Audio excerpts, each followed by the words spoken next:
যখন আস্তে আস্তে আমাদের হরিচাঁদ ঠাকুর আসলেন, আপনাদের সম্প্রদায়ের লোক স্কুলে যেতে পারতেন না,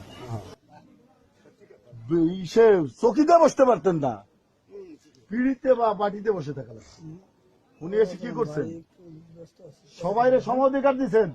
উনি কি 100 জন ছিলেন না একজন ছিলেন? উনি কি মানুষ ছিলেন নাকি আমার কোন ওই আতসী জিনিস ছিলেন? মানুষ ছিলেন। উনি একা প্রতিবাদ করে কি আপনাদেরকে সুশিক্ষা শিক্ষিত করে নাই? আপনাদেরকে ডাক্তার বানায় নাই? আপনাদেরকে ইঞ্জিনিয়ার বানায় নাই? আপনাদের সচিব বানায় নাই? আপনাদের এদেশের সর্বোচ্চ শিখরে উঠায় নাই? আমি কিন্তু ঢাকায় মন্দিরে গিয়েছি, আপনাদের হরিচাঁদ ঠাকুরের যে মন্দির হয়েছে সে জায়গায় গিয়েছি, বিভিন্ন জায়গায় বাংলাদেশের বাইরেও অনেক মন্দিরে গিয়েছি। আমার আজকে হরিচাঁদ ঠাকুর গুরুচাঁদ ঠাকুরের নাম ভারতবর্ষের প্রত্যেকটা এলাকায় আছে, কিন্তু উনি কি 14 জন ছিলেন? একজন ছিলেন। ওই একজন কি করছে? এরকম আঙ্গুল উঁচে করে গুরুচাঁদ ঠাকুরের নির্দেশে আজকে দেশের সর্বোচ্চ শিখরে যাইতে পারি। তাহলে কেন আমরা যে জাতির দল নাই সে জাতির কিন্তু বল নাই আছে? তা আপনারা দল হয়ে নিলি আপনাকে বল হবে? তাহলে যে জাতির দল নাই সে জাতির বল নাই।